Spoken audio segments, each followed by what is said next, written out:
The house is starting to show its cards.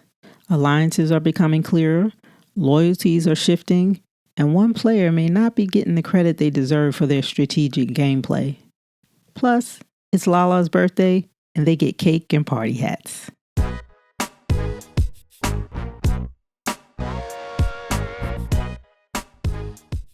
Hey everybody, my name is Danielle and this is Chatter Out Loud. I love talking about Big Brother, and during the season that means digging into the live feeds. The televised episodes are edited to tell a story, but the feeds give us a chance to see the strategy unfold in real time. So let's talk about what stood out today, what it could mean for everyone's game, and a few things I'll be keeping my eye on. And if you want to keep up with my live feed updates, be sure to subscribe to the channel and turn on the notifications. I plan to chat about Big Brother Season 28 all season long. All right, so we're on day 6 in the house. Current standing and positions of power so far. Rome, Chuck with no C, and Jason all won safety for the week. D is the first head of household of the season. Her nominees are Mallory, Taylor, and Yash. Mallory won the veto. Replacement noms haven't been announced yet. We're waiting for the veto ceremony sometime on Monday afternoon. So what's changed since my last live feeds update?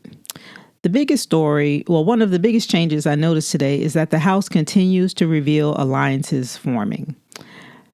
I reorganized my notes for day 6 before I started recording, so here we go. All right, so Lyric and D. Lyric and D spent time talking in the HOH room, and it looks like D is trying to build trust with Lyric. The idea seems to be that they'll each work their respective sides of the house. But one thing that caught my attention was Lyric telling D she'd make sure that Mallory wouldn't nominate her if Mallory gained power. The problem is, in another conversation, Mallory had already said she'd put D on the block. And I believe she said that quite a few times since then. I don't think Lyric has as much influence over Mallory as she thinks she does. If Mallory wins HOH next week and follows through, that conversation could come back to haunt Lyric. I want to get into Taylor's gameplay. She continues to campaign. She's asking for votes, and I actually think she's approaching this the right way. She's making her case directly to D and other other house guests, which I think is smart because if this week's vote ends in a tie, D makes the final decision. Plus, Taylor floated the idea for D to be consistent and pick from the 4th group. Yes, she did. But Taylor isn't stopping there. She's also thinking ahead. Assuming Mallory uses the veto on herself, Taylor has been planting the idea that Ashley should be the replacement nominee. And what really impressed me is that this idea didn't stay with Taylor. Later, both Taylor and Yash were pitching Ashley to D at Taylor's direction. And to me, that's strategic. Taylor isn't just fighting to stay. She's actively trying to influence who ends up sitting next to her on the block. And if D follows through, I think Taylor deserves the credit. She's smart. She's strategic. Although one criticism I do have, I've heard Taylor say more than once that it isn't fair to be a have-not and potentially go home week 1. And listen, we get it. Nobody wants to be a have-not. Nobody wants to be nominated. Nobody wants to go out on week 1. But Big Brother isn't about what's fair, right? It's about adapting to whatever position you're in and finding a way to stay. And I don't think I explained this well, but I wanted to back up for 1 second. When D is explaining why Ashley made sense as the replacement nominee, she's telling people she wanted to stay consistent with her original nominations by choosing someone from the group she hadn't nominated from yet. That specific level of detail was completely floated by Taylor. And so that's why I wanted to emphasize and give Taylor credit for that strategic move. And if D follows through with that, great gameplay. The alliances. Tonight's episode, and I'm recording this on Sunday evening, gave us a couple of names of the alliances. So we have the crossovers, which are Dee, Devens, Barrett, Drew, and Angela. Within that, Dee, Devens, and Angela, I think they are the main ones that's driving this alliance. And within Dee, Devens, and Angela, there's Dee and Angela, which, they're creating their own duo there. I don't remember hearing or seeing them commit to a final two, but they were trying to figure out a name of their alliance. And when they were walking out of the bathroom, Angela proposed Simple Stupid. I thought, what kind of name is that? Anyway, I'm looking forward to what they named that alliance. All right. And then we have the red corner, which contains Kamu, Chuck with no C, Haley, Dee, and Devens. Within that group, there's the Kamu, Chuck with no C bromance. The two of them are they're just nauseating. They give off Keanu vibes. They are playing weeks ahead, which I think is a rookie mistake. And I'm just about over Kamu and Chuck with no C.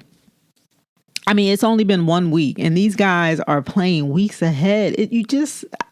I switch off and try to find other conversations going on. But we're forced to watch them when they put them on all 4 cameras. Another alliance. Now, no matter how hard Melody tries to distance herself, there is a Mallory Melody lyric alliance. The house calls them the trio. Angela calls them the little girls.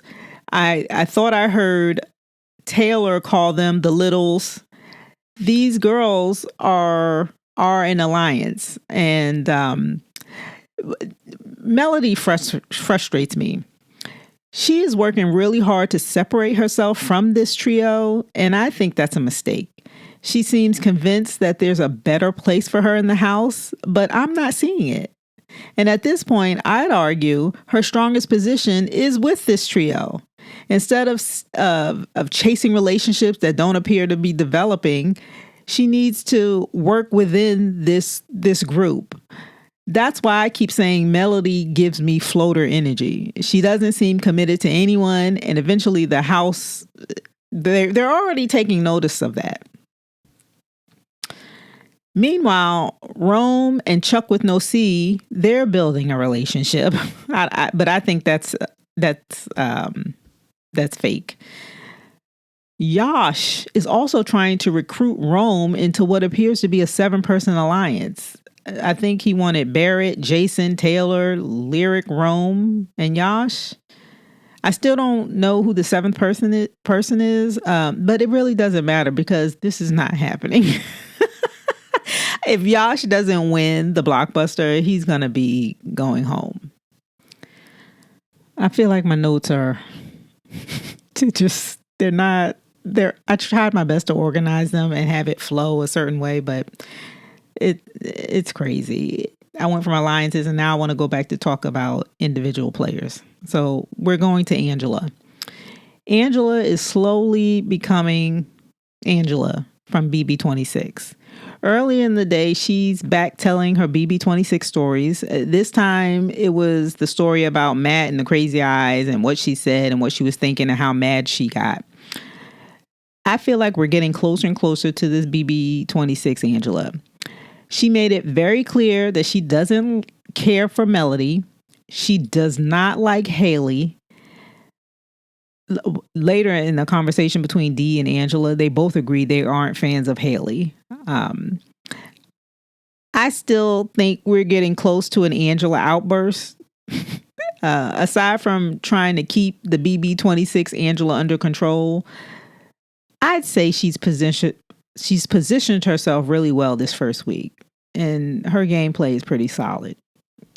But I am looking forward to BB28 Angela in terms of the drama in the feeds. Devens. One thing that surprised me about Devens tonight is that he really doesn't like Lala. He actually called her a pick-me. Yeah, I heard it.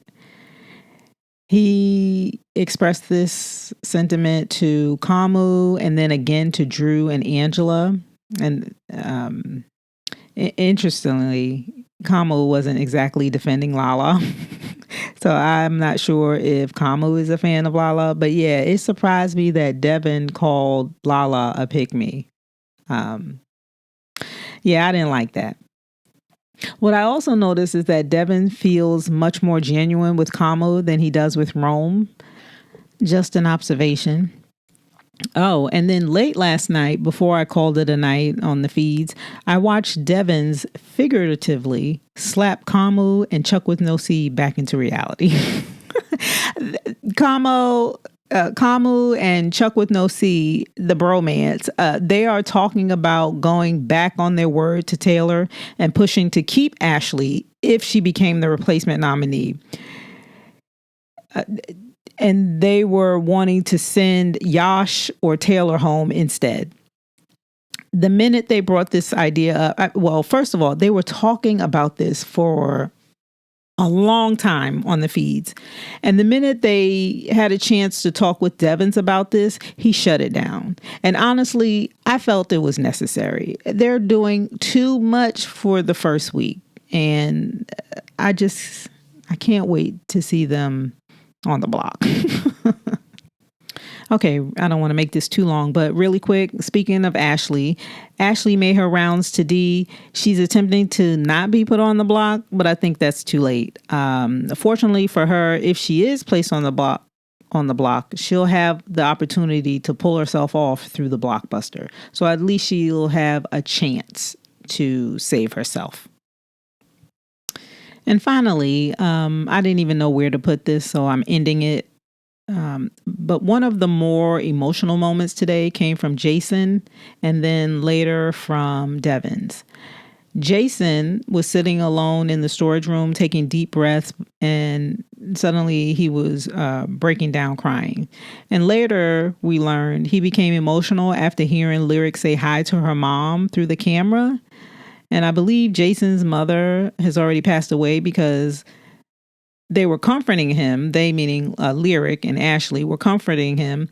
And Lyric comforted him by telling him that his mom was watching over him. So anyway, watching that moment of him in the storage room, I just honestly wanted to reach out through the screen and give him a hug. And then Devens was emotional when Rome spilled the beans about, I think Jason was making Rice Krispie treats for Devens' daughter's birthday.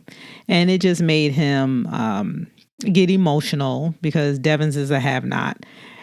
But anyway, it just made him emotional. And I thought that was just